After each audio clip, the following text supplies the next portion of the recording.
έκανα το original Dakar. Έτσι ακριβώς ένιωσα. Χωρίς support, χωρίς φαφάρες και τυμπανοκουσίες, χωρίς τις μεγάλες ομάδες, χωρίς τα άπειρα χρήματα, χωρίς τον απόλυτο ανταγωνισμό, χωρίς το ένα, χωρίς το άλλο, κατάφερα και έκανα τον Dakar. Στη ρομαντική του μορφή, όπως το ξεκίνησε ο εμπνευστής του πριν πόσα χρόνια.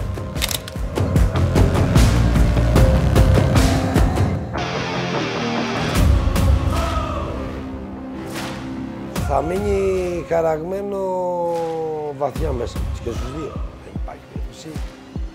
Δηλαδή εγώ τώρα συγκινούμε.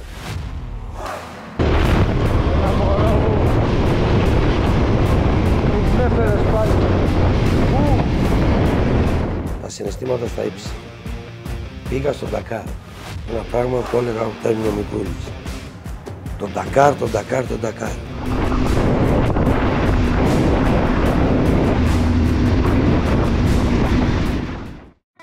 Η ιδέα βασίστηκε στον αγώνα. Το Paris Dakar είναι ο πιο διάσημος αγώνας, ξεκίνησε πριν 44 χρόνια. Το original Paris Dakar έχει αλλοιωθεί, δεν μπορείς να περάσεις από το Μάλι και από κάποιες τέτοιες χώρες, οπότε ο πιο κοντινός αγώνας είναι το Africa Eco Race. Είχαμε την τύχη να βοηθηθούμε με τη σχέση μας που έχουμε από την official ομάδα της Yamaha Motor Europe. Πήραμε το roadbook του αγώνα, το Africa Eco Race. Εκκινήσαμε 8 μέρες μετά τον αγώνα, οπότε πολλά κομμάτια τα βλέπαμε από τα περάσματα και το προσαρμόσαμε όσο μπορούσαμε λίγο στις οδηγικές ικανότητες τις δικές μας. Αυτό ήταν το concept. Να βασιστούμε όσο το δυνατό πιο original στην διαδρομή του Paris Dakar. Και έτσι με την ευκαιρία του εορτασμού των 40 ετών από την πρώτη παρουσίαση των Τενερέ, σε συνεργασία με τη Yamaha Motor Greece, αποφασίσαμε να κάνουμε αυτό το επίτευγμα για να γιορτάσουμε με το δικό μας τρόπο μια μεγάλη και ένδοξη ιστορία. Εκκινήσαμε από τον πύργο του Άιφελ, παραμονή πρωτοχρονιάς το βράδυ. 12 παρατέταρτο είμαστε εκεί, μέσα σε απόλυτο κρύο και με πάρα πολύ κόσμο. Βρήκαμε έτσι ένα μέρος να φαίνεται και ο πύργος πίσω και κάναμε και ένα live και από εκεί εκκινήσαμε. Καλώς ήρθατε στο Μαρόκο. Μετά από 2 μέρες ταξίδι φτάσαμε επιτέλους στον Αντόρ.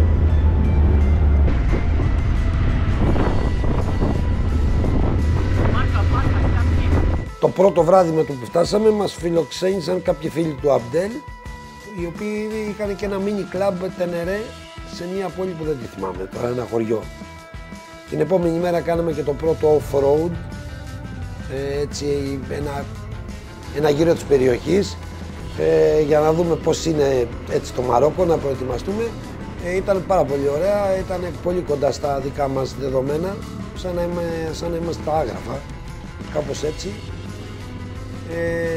Αλλά έκαμε το δικό μας πρόγραμμα, οπότε έπρεπε να πάμε στην Ουίτσα, όπου είναι η ανατολικότερη πόλη στα σύνορα με την Αλγερία, γιατί το πρώτο ετάπ του Africa Eco Race ήταν Ουίτσα, Μπουάφρα, 320 χιλιόμετρα και η πρώτη γεύση τι σημαίνει άμμος και τι σημαίνει Μαρόκο.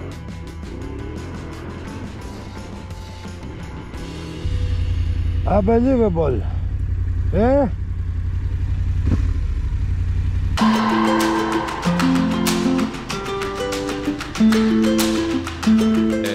Good start with some off-road today and a beautiful sunset in the desert. A great start to our trip to Morocco. Έχω να πω ότι είσαι ο καλύτερος off-rider έχω γνωρίζει στη ζωή μου. Πού είμαστε ακριβώς, μιας και είσαι και... Είμαστε τώρα στο Μποάρφα, είμαστε στην ανατολική άκριο σημείο το Μαρόκο.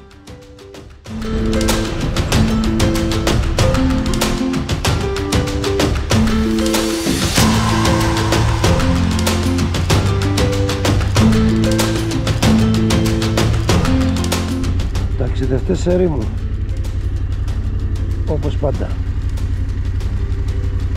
Απερατοσύνη. Στο δρόμο για το Erfurt, τρίτη μέρα. Πέτρα, άμμος, λικτό.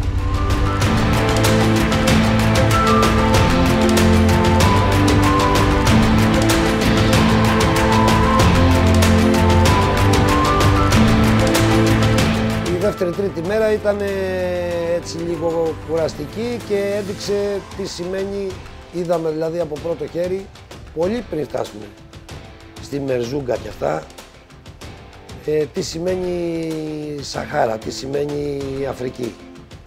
Αυτή η έρημος δηλαδή που την ακούγαμε από το σχολείο, από μικρά παιδιά.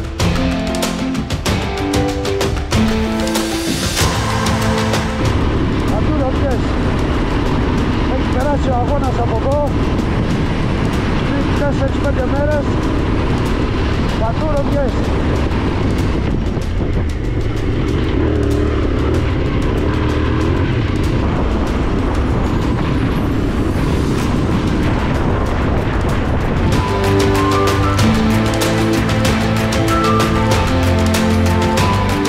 Σήμερα η μέρα ήταν τελείως factory. Τελείως factory, όπως αρμόζει στο Μαρόκο, στην ιστορία του, στην ιστορία του Paris Dakar, στα Τενερές, όλα αυτά. Έχουμε μείνει 65 χιλιόμετρα πριν το Erfurt. Οι μεγάλοι αμόλοφοι, όπως βλέπετε, έχουν ξεκινήσει, είμαστε μέσα στη Σαχαρά. Ο Abdel δεν έχει την κατάλληλη επιλογή ελαστικών, τα δικά μας τα Dunlop, τα D908 ήταν σωτήρια επιλογή. Κόλλησε πολλές φορές το τενέρε του Abdel, το βγάλαμε, αλλά δεν υπάρχει περίπτωση να συνεχίσουμε. Θέλουμε, πόσα θέλουμε? 65 χιλιόμετρα ακόμα για το Erfurt, οπότε ευτυχώς που είναι ο Abdel εδώ, κανόνισε άλλη μια οικογένεια του Αρέξ στο πουθενά να μας φιλοξενήσει σήμερα. Είναι το λιγότερο που μπορώ να κάνω για εσάς. Είναι το λιγότερο, αλήθεια. Factory Abdel. Άμα θέλεις φέρνουμε και ένα ελικόπτερο να μας μαζεύει. Δεν υπάρχει τίποτα εδώ, τεσίμα τίποτα. Ό,τι πιο original έχω δει στη ζωή μου.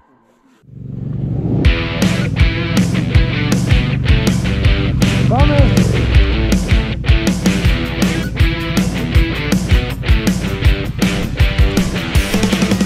Let's go together all. Πιάσα τον τιμόνι. Πάμε, ένα. Ένα. Έλα, Φίλιπ. Let me. Έλα, No. Let me. Χρειάζεται να σε σπρώξουμε. No. Είναι, Φιλίπ second, βέβαια.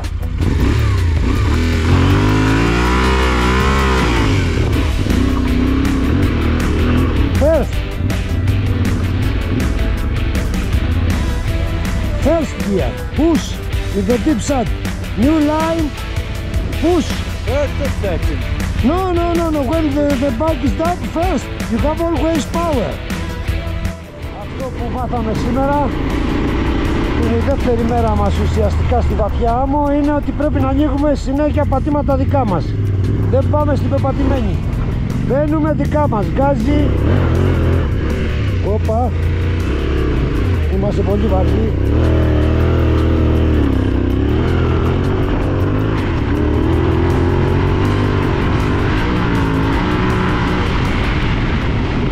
Πρέπει να είναι τα κομμάτια ποτάρες, πήγαινε με 200.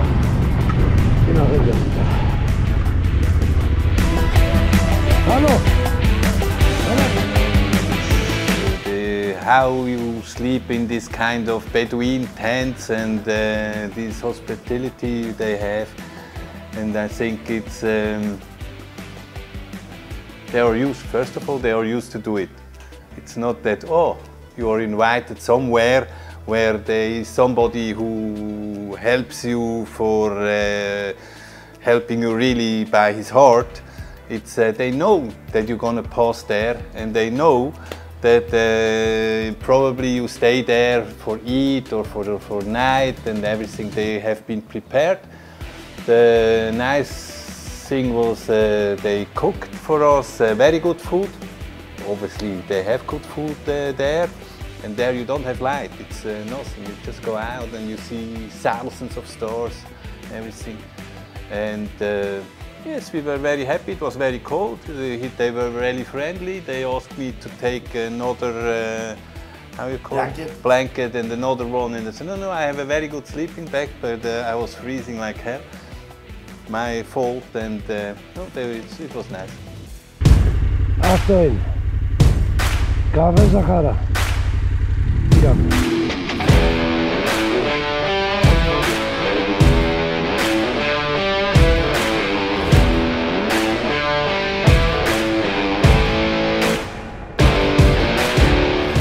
Βρισκόμαστε στους πρόποδες του μικρού Άτλαντα, πηγαίνοντας προς Μίτλετ. Και βλέπουμε μία λίμνη μπροστά μας. Ο μικρός Άτλας είναι το δεύτερο υψηλότερο βουνό στο Μαρόκο.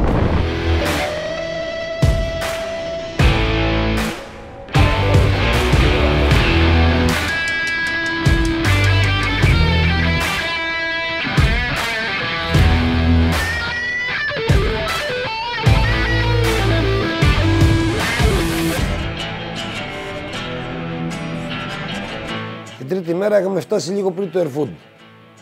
Δηλαδή ενώ το πρόγραμμα ήταν να το είχαμε κάνει σε 2 μέρες τουλάχιστον, κάναμε 3 μέρες, καθυστερήσαμε. Γιατί είχαμε πολλά προβλήματα από την Μπουάφρα για το Airfood, δηλαδή πολύ μακριά από τη Μερτζούγκα. Που πιστεύαμε ότι θα ήταν και το πιο tough, το πιο δύσκολο σημείο. Την τρίτη μέρα μας βρήκε λίγο πριν το Airfood. Τέταρτη μέρα πήγαμε στο Μίτλετ, ανεβήκαμε κεντρικά. Και κέντρο ακριβώς, είναι ίσως από τις πιο μεγάλες πόλεις του Άτλαντα. Μετά το Μίτλετ περάσαμε το Τζαφάρ Κάνιον, πολύ γνωστό και αυτό. Και μετά κάναμε ένα πέρασμα μεταξύ μικρού Άτλαντα, μεγάλου Άτλαντα, από το Ινίτσλι, είναι το πιο υψηλότερο, από τα πιο υψηλότερα, ίσως το πιο υψηλότερο χωριό, παύλα πόλη στο Μαρόκο, 2.800 μέτρα υψόμετρο, για να κατέβουμε στον Ντάντες. Περίμενε, ποιος είσαι? Όπα, ήρθα. 1, 2, 3, πάμε.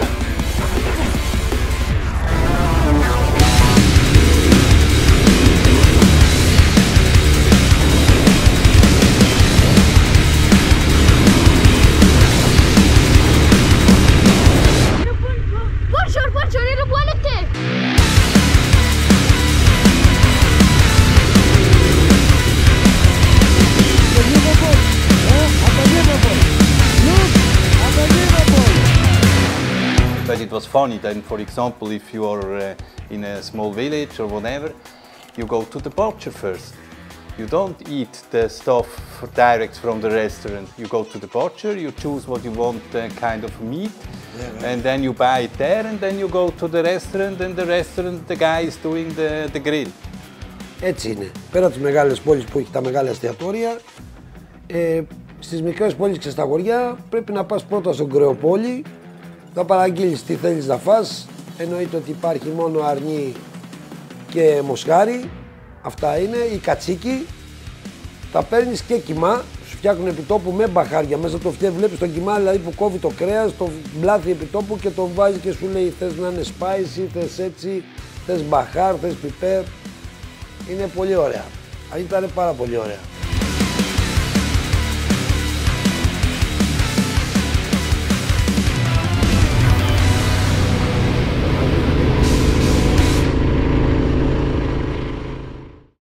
Μια γαϊδούρη τους την έσκασε.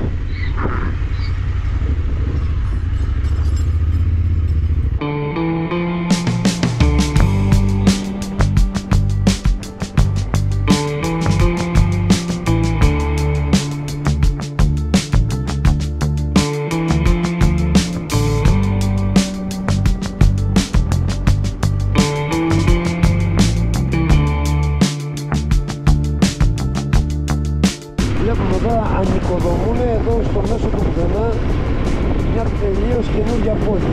Όλα τα κτίρια είναι καινούργια. Έβδομη μέρα στο Μαρόκο.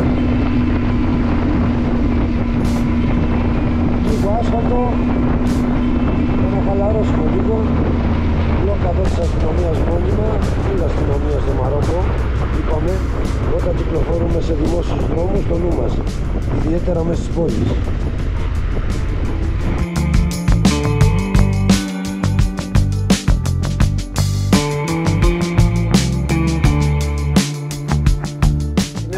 Πήγαμε στο Ριζάνι, πήγαμε επί τούτου στο Ριζάνι, τραβήξαμε και τα βίντεο και τις φωτογραφίες, γιατί το Ριζάνι, όπου είναι ένα απίστευτο σημείο στο Μαρόκο, είναι η λόφη αυτή που είναι ψηλή, βραχώδης, και δίπλα είναι η απέραντη έρημος.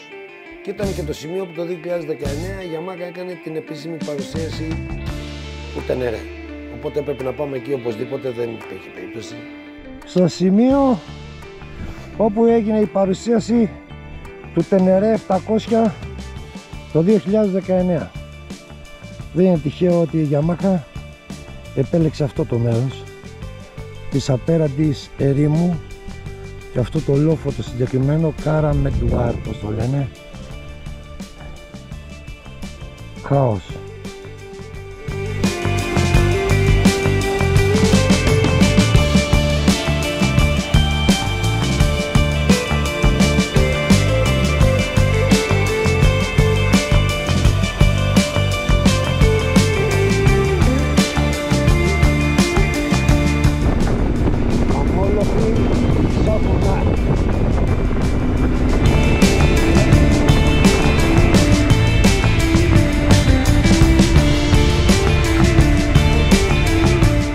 Αυτό είναι, Μπερτζούκα. Τα παιδεία παίζουν. Αυτό είναι.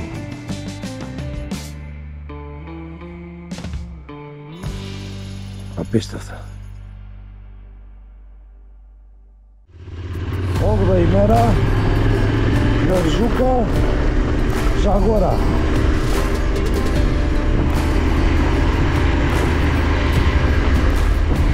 Σήμερα θα οδηγήσουμε μέσα στην απόλυτη άμμο. Το πιο must stage στο Dakar.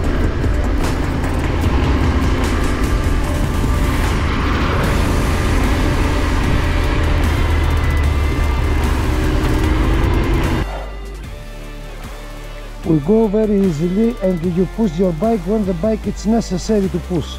Okay, easily. You remember, you listen my noise of the bike.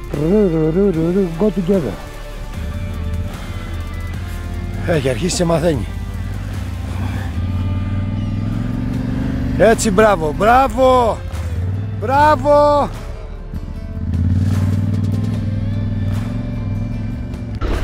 Από τους αμόλοφους στο απόλυτο σπαστήρι.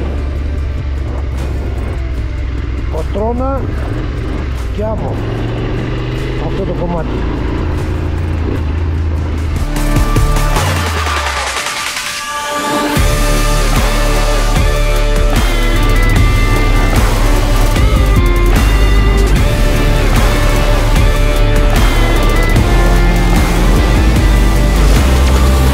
Στις ροδιές του αγώνα πάμε τώρα, γιατί είναι στο περίπου. Roadbook σε συνεργασία με GPS και πηξίδα, όλα μαζί. Βλέπουμε τις ροδιές, δεν υπάρχει τίποτα εδώ. Μία από τις πολλές πρώην λίμνες μέσα στην έρημο.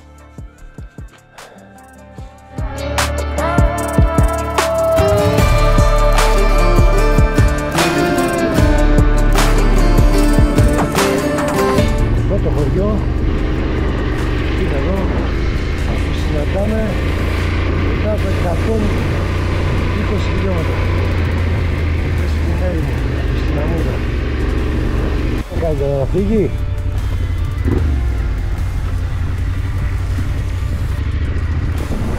Φτάσαμε στη Ζαγόρα. Είναι το πιο δύσκολο από τα πιο δύσκολα ετάπ στο κλασικό Μαρίτακο. Πέτρα, αμόλοφη, πέτρα, Τρίτη. Ένατη μέρα σήμερα. Θα δούμε και λίγο την πόλη της Ζαγόρα, τη Ζαγκόρ, μιας και φτάσαμε αργά χθες το βράδυ. Και η σημερινή μας μέρα είναι Ζαγκόρα Τάτα. Μία από τα ίδια όπως θες. Ευτυχώς λέει δεν έχει πολλούς αμόλογους τώρα. Πάμε. Δεν πρόλαβα να το πω. Τι ωραίος δρόμος, τι ήθελα και το είπα. Πάλι γιους λέει μπροστά. Άντε πάλι. Το Τενερέ και οι Καμήλες. Είναι οι ταξιδευτές σε Ρήμου. Όλοι κοτρώνα σήμερα. Σήμερα έχει κοτρώνα.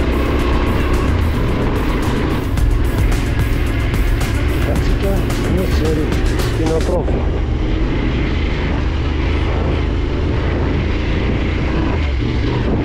Νάτος ο καθαρισμός κάθε κύριο. Πηγάδι εδώ για νερό. Και αυτά είναι που μας είπανε τα άγρια γαϊδούρια, σαν ζέμπρες δηλαδή είναι. Εδώ μες στην έρημο. Και όταν λέει κατασκηνώνει το βράδυ, έρχονται αυτά, ξέρεις, και ψάχνουν. Και εδώ ο Φιλίπ πήρε και ένα σουβενίρ.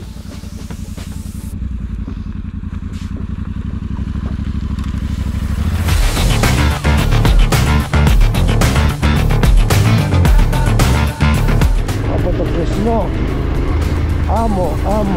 άμμο, σήμερα έχει πέτρα και μόνο πέτρα παντού.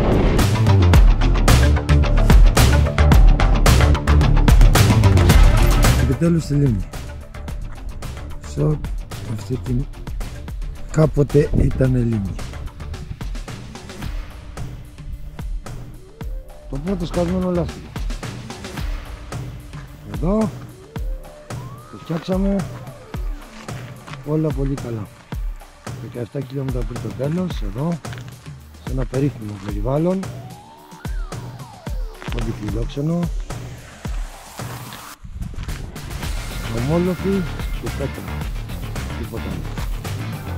Φιλίπ δύναμη. Τελικά δρόμος της Καμήλας είναι ο καλύτερος δρόμος και πιο ασφαλής από αυτό εδώ το πετροβόλι. Το ανακαλύψαμε στο 250, αφού πάθαμε λάστιχο πρώτα, εγώ δηλαδή. Όπου βρίσκουμε τον δρόμο της Καμήλας, επειδή ο δρόμος χρησιμοποιείται, είναι ολοκάθαρος. Εδώ είναι βατερλό, δεν περνάει κανένας. Βράδυ μας πήρε με το λάστιχο. Καθυστερήσαμε, κάτσαμε και φάγαμε μόλις βγήκαμε από το χώμα και φτάσαμε στην πόλη της Τάτας. Σύνορα με Αλγερία, μετά έχουμε Τάτα Άσα και ουσιαστικά βγαίνουμε από το Μαρόκο. Πάμε για Δυτική Ζαχάρα.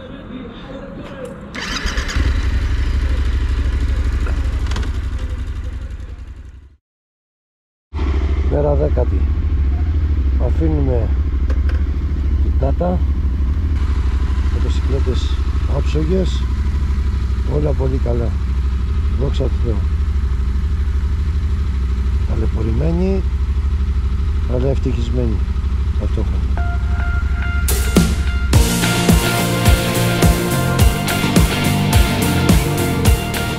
Κατά διαστήματα μέσα στην έρημο υπάρχουν αυτά τα περιβόητα πηγάδια. Βλέπουμε εδώ ένα τουαρέκ τώρα, έχει έρθει με το μηχανάκι, πρώτο σε νερό, φεύγει. Και αυτό είναι το περιβόητο φυτό που βλέπουμε στη σαβάνα. Και πώς επιβιώνει, Να το πώς επιβιώνει και δεν τρώγεται από τα ζώα. Έχει παντού αγκάθια. Παντού. Μόλις πας να τα κουμπίσεις, θέρμα. Και μέσα φαίνεται το μονοπάτι από τα ζώα. Καμήλες και άγρια ζώα που χρησιμοποιούμε. Κάθε μέρα δύσκολα, αλλά είχαμε πάρει τη γεύση από την Μπουάφρα που δεν το περιμέναμε. Τι σημαίνει άμμο και αν κολλήσεις. Είχαμε μάθει, ο Φιλίπ έγινε expert Μου Φιλίπ, τι σημαίνει survival, πρέπει να επιβιώσω. Μόλις μένεις 2-3 μέρες, if you stay 2-3 days in the desert, you understand what means survival, and I must to push a little more myself, because here is nobody help me. It's not possible. It's only Dimitris. But if you stuck the bike and 2 people make all this 10 times, you are dead.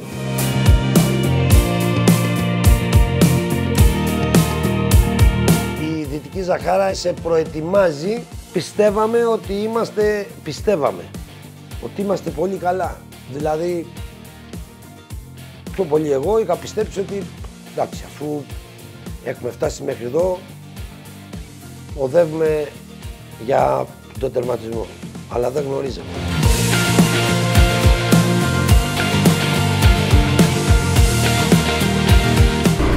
Αυτή είναι η Δυτική Ζαχάρα. Δεν υπάρχει ούτε ίχνος πλέον από φυτό. Ευτυχώς το έδαφος είναι σκληρό, οπότε η οδήγηση είναι απολαυστική στο πουθενά.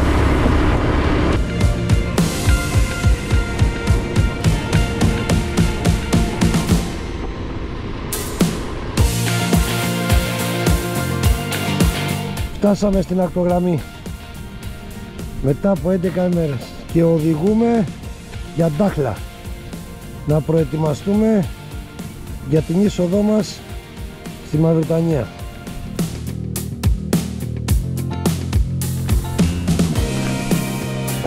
Ένα από τα χειρότερα κακά στην ασφάλτινη οδήγηση, το χειρότερο δηλαδή για μένα, είναι η απόλυτη βαρεμάρα. Ειδικά όταν μιλάς για εθνική οδό, μια βαρεμάρα και μισή. Και τώρα πέρα από τη βαρεμάρα φάγαμε και την κλίση σουβενίρ, γιατί εδώ λέει είναι κάποια κοντρόλ τα οποία τα βλέπεις, λέει stop 20 μέτρα μακριά από την αστυνομία του στρατό, πρέπει να κινητοποιήσει. Σήμερα πρέπει να έχουμε περάσει πόσα, δεν θυμάμαι, 5-10, 5. Μόλις κάνω ότι σταματάω, μου κάνουν νόημα, συνέχισε. Οπότε ήρθα εδώ και δεν σταμάτησε. Τελείως.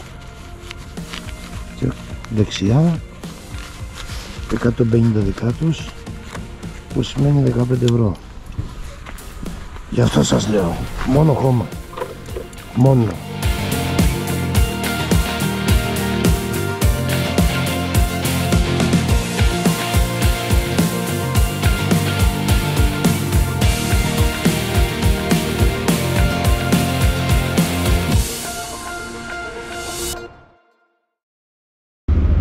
Σύνορα Μαρόκου Μαυριτανίας.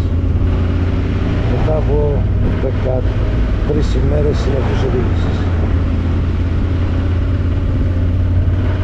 Πάμε να δούμε τι γίνεται. Κίνηση full.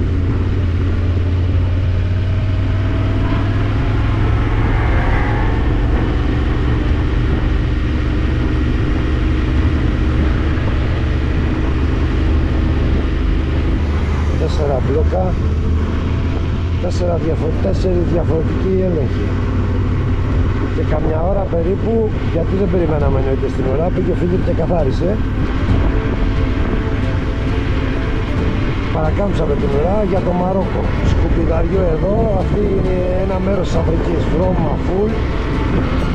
Πάμε τώρα για τα σύνορα της Μαυριτανίας. Πριν φτάσουμε στα σύνορα της Μαυριτανίας, η αλλαγή της χώρας, βλέπετε τι γίνεται. Δρόμος 0.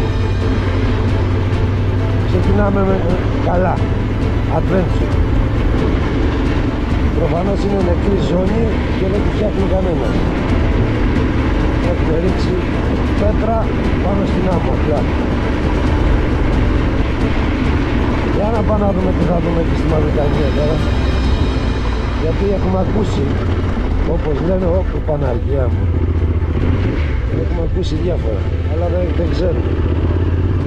Θα δούμε και θα σας το περιγράψω. Στη Μαυριτανία είδαμε τι σημαίνει Αφρική.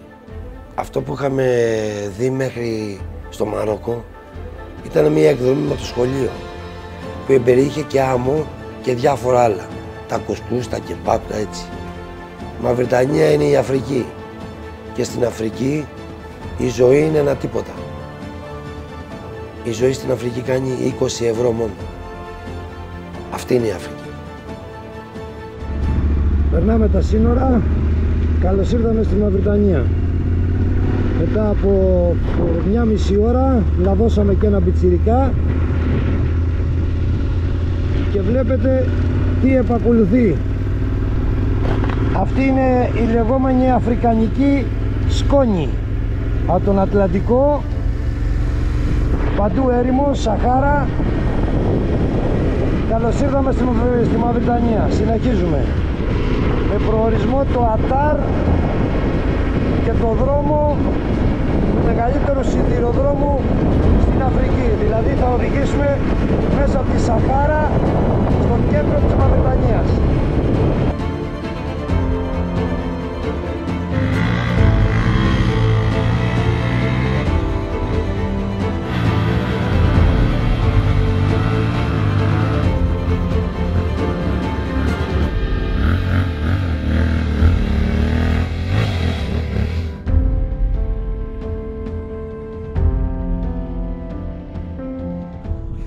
Στο δρόμο για το Ατάρ, αν φτάσουμε κάποια στιγμή.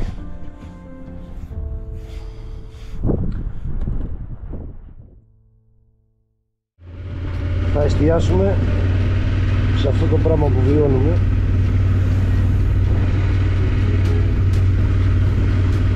Αν είναι δυνατόν. Αφήσαμε την τελευταία μας ξηρά τροφή που είχαμε πάρει μαζί για safe σε αυτούς εδώ τους ανθρώπους στο ξενοδοχείο το πρωί, τύπου ξενοδοχείο. Ο Θεός να το κάνει ξενοδοχείο.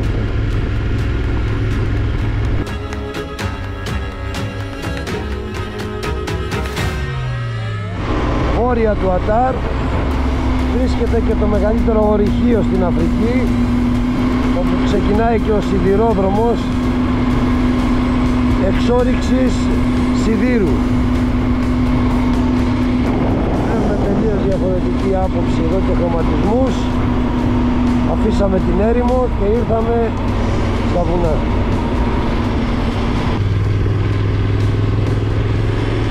Βγήκαμε από την κόλαση της Σαχάρας, σόι και αυλαβής ευτυχώς, και οδηγούμαστε μέσω του οδικού δικτύου προς την περιοχή του Ατάρ μετά από 480 εφιαλτικά χιλιόμετρα.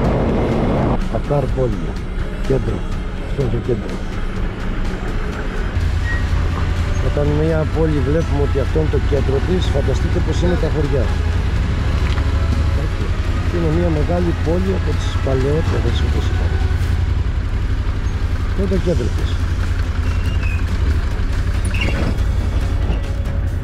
Φουλ Mercedes, φουλ σουκαρισμένα όλα.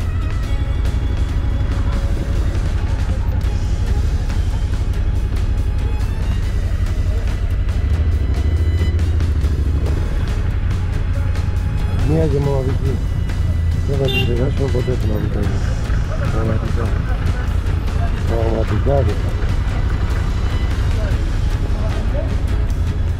Εικόνες βαθιά χαραγμένες μέσα μας. Πραγματικά.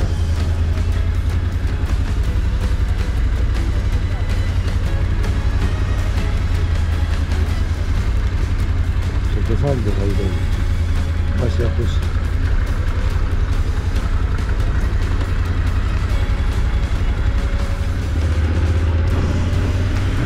Τι να μείνεις εδώ ρε φίλε, τι να μείνεις, δηλαδή πού είμαστε, στο Far West.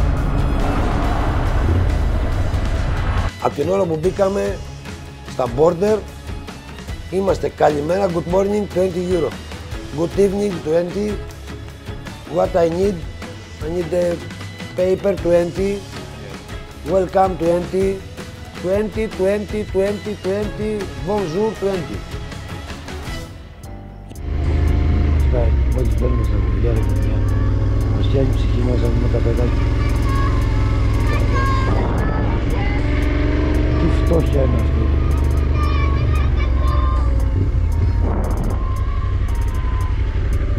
Τι είναι αυτό, ρε παιδιά.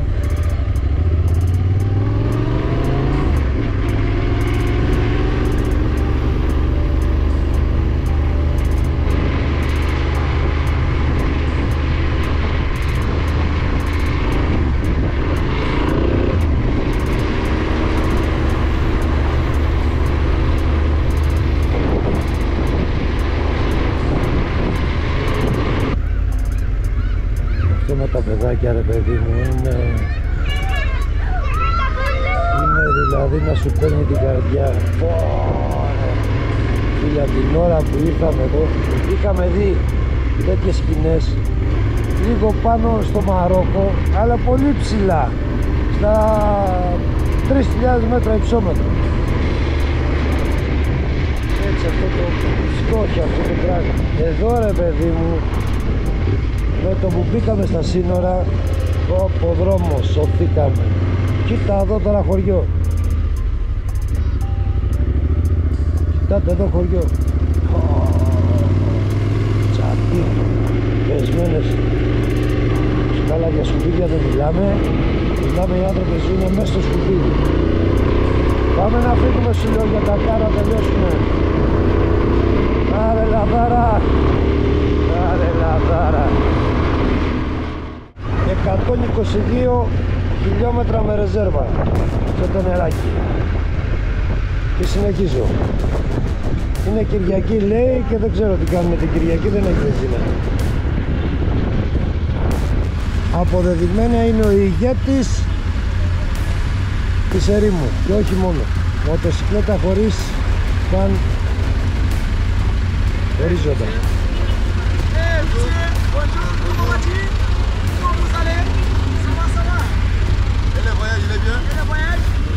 Αυτό είναι το κέντρο, δηλαδή πάμε για το κέντρο, την πρωτεύουσα δηλαδή, καταλάβατε, μιας χώρας. Τα κατσίκια, εδώ με το συνεργείο, δεν ξέρω τι ζώδι τραβάνε με τα κατσίκια. Τα έχουν χύμα τελείως τα κατσίκια. Κατσίκια, γαϊδούρια, εκεί που μαγειρεύουνε, εκεί που τρώνε, αφοδεύει δίπλα το γαϊδούρι, κάνει πιπί η κατσίκα. Τρέλα! Ωραίες εικόνες πηγαίνοντας προς το πάρκο της Μαυριτανίας, στα σύνορα με τη Σενεγάλη. Παχιά κόκκινη άμμο και το καλύτερο οδικό δίκτυο που είδαμε σε αυτή τη χώρα. Από τον Οξού, πρωτεύουσα, έως και τα σύνορα.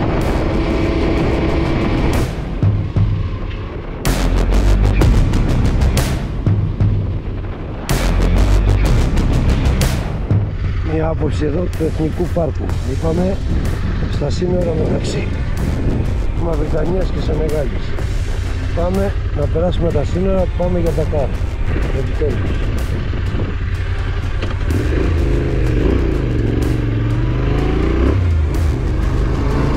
Μυστικό πέρασμα, μας το είπαν οι ντόπιοι, για να μην περάσουμε από το Ρώσο που γίνεται ο χαμός. Ήταν για μένα κάτι το οποίο δεν θα το ξεχάσω ποτέ. Και όπως έχω πει και το λέω και στον κόσμο και στην κάμερα, για να πάω πάλι στην Αφρική, όχι στο Μαρόκο, στην Τινησία, όχι στην Αραβοαφρική, στην Αφρική, την γνήσια, την original την Αφρική. Πρέπει να υπάρχει κάποιος πολύ σοβαρός και ιδιαίτερος λόγος που εύχομαι να μην μου τύχει ποτέ. Εύχομαι. Η απόλυτη και η μέγιστη και η σκληρότερη δοκιμή. ανθρώπου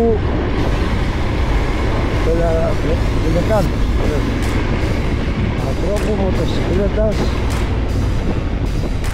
αξεσουάρ, αναρτήσεων ελαστικών, ένδυσης. Δεν έχει γίνει ποτέ. Τελεκάνη, full.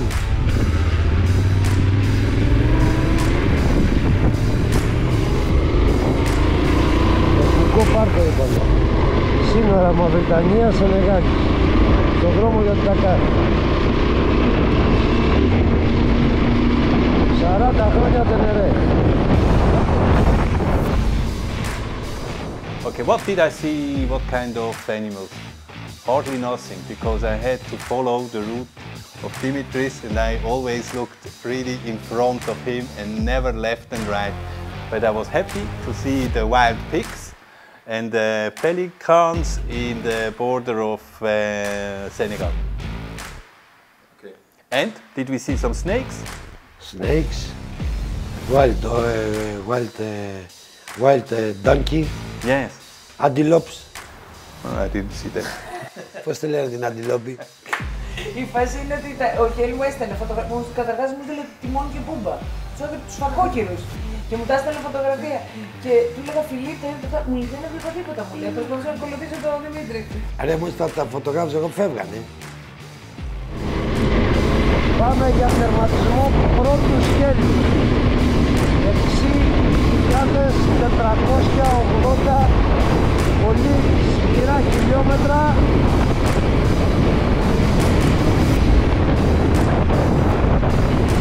Και έχουμε, μην ξεχνάμε, σκέλος δεύτερο, τον γυρισμό.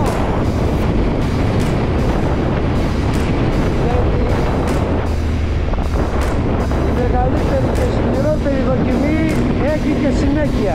Πρέπει να γυρίσουμε πίσω. Σενεγάλ, welcome. 280 χιλιόμετρα για το Ντακάρ. 3 ώρες στα σύνορα Μαυριτανία Σενεγάλης. Και τα δύο εννοείται και είναι τα πιο γρήγορα σύνορα. Αυτή η κρυφή διαδρομή μέσα από το πάρκο. Και πληρώσαμε 10 για το πάρκο ευρώ. Να περάσουμε 10 για τη γέφυρα. Και ένα δεκάρικο δεν ξέρω τώρα που δώσαμε 10 ευρώ. Ναι. Και εν τω μεταξύ κάναμε και ασφάλεια η οποία είναι για 10 μέρες για το όχημα, το οποίο στοιχίζει 20 ευρώ. Πάνε 10 ευρώ επίσης δώσαμε για την είσοδο στη Σενεγάλη,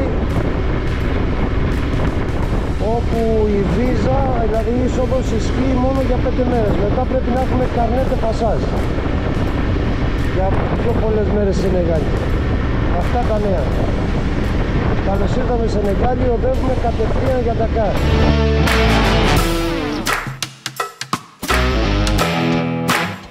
Εδώ πέρα βλέπουμε ότι τη θέση στα γαϊδουράκια που είχαμε δει στην Μαυριτανία την έχουν δώσει τα άλογα. Είναι λίγο πιο αναβαθμισμένη. Τώρα ακριβώς εδώ ότι είναι λίμνη, είναι νερό εκεί γενικά από την ώρα που ήρθαμε. Έχουμε νερό, πράσινο, άμμο παντού, κλασικά.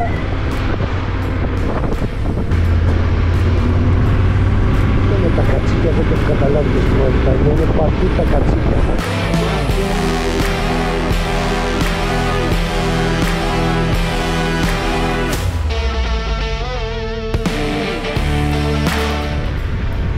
Το πιο δύστιχο της υπόθεσης για την ψυχολογία μας είναι ότι αυτό το πράγμα από το Ντακάρ, δηλαδή μέχρι τα σύνορα με το Μαρόκο, που δεν έχει σχέση το Μαρόκο, καμία σχέση, πρέπει να ξανακάνουμε αυτό το δρομολόγιο, αυτό το εφιαλτικό δρομολόγιο και βαρετό πια, γιατί πλέον δεν θα έχουμε χώμα, θα γυρίσουμε γρήγορα πίσω. Πρώτο μπλόκο Σενεγάλη. All good.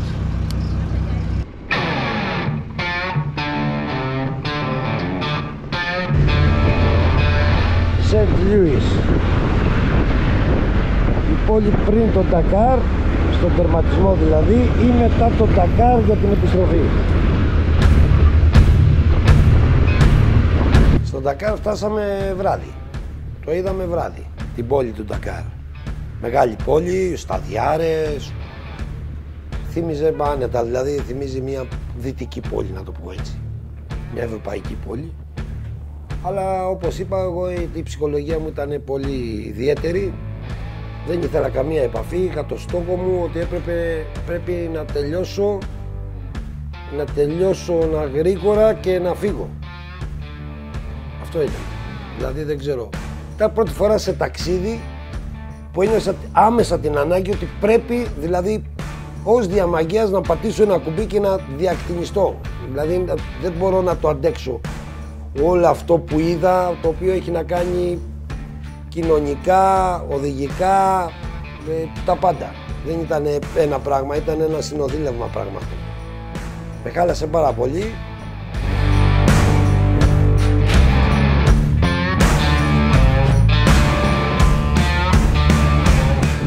Και μετά από 16 ολόκληρες ημέρες, 6.430 χιλιόμετρα. Μαρόκο, Δυτική Ζαχάρα, Μαυριτανία, Σενεγάλη. Το μεγαλύτερο και σκληρότερο τεστ, δοκιμή να το πούμε, ανθρώπου μοτοσικλέτας, αξεσουάρ, περιφερειακών, έντησης κλπ. Φτάσαμε στο τέλος. Η περίφημη παραλία Lac Rose στην Σενεγάλη, στο Ντακάρ. Αυτή είναι, και εδώ ακριβώς στο ανάχωμα είχε γίνει και ο τερματισμός του Africa Eco Race. Έλαβε τέλος το πρώτο μέρος του ταξιδιού μας, αυτή της μεγάλης δοκιμής, της μεγαλύτερης μάλλον που έχει γίνει, μια συνεργασία του Works Bike Experience μαζί με τη Yamaha Moto Greece για τον εορτασμό των 40 ετών Τενερέ, μιας μεγάλης ιστορίας. Και τα Τενερέ, διανύοντας άπειρα χιλιόμετρα μέσα από βουνά, έρημο, άμμο, πέτρα, απέδειξαν ότι είναι άξιοι συνεχιστές αυτού του μεγάλου και ιστορικού ονόματος. Είναι ο ταξιδευτής χωρίς ορίζοντα. Μετά το Παμίρ, μετά την Κεντρική Ασία και τις 8 χώρες, άλλες 4 χώρες, άλλα 6.500 εξωτικά χιλιόμετρα για τις μοτοσυκλέτες μας, οι οποίες αποδείχτηκαν πέρα του δέοντος αξιόπιστες. Και ό,τι άλλο χρησιμοποιήσαμε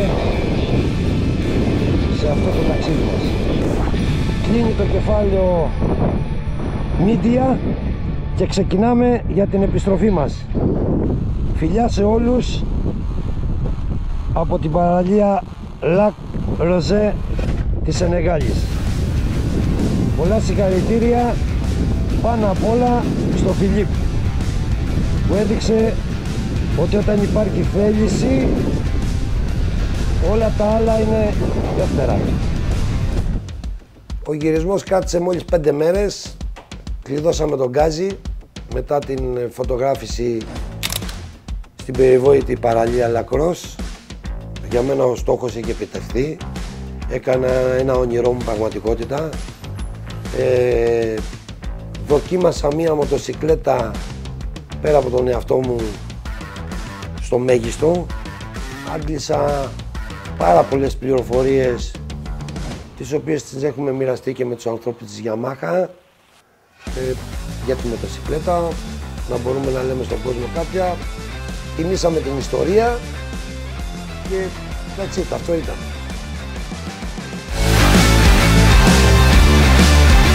Να ευχαριστήσουμε θερμά όλους τους ανθρώπους οι οποίοι συνέβαλαν αυτό το όνειρο να γίνει πραγματικότητα.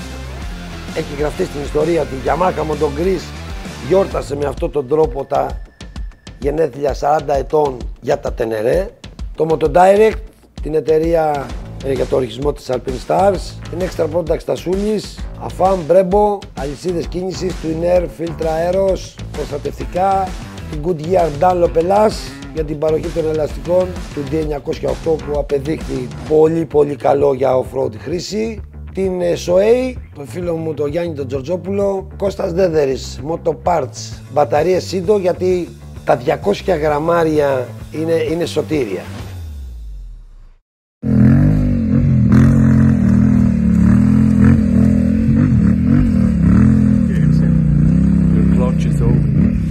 Your clutch is over now. Really? No, it's a joke. No, I needed to finish the trip, not more. Which one? The clutch. This was the target. We only wanted to see how it is.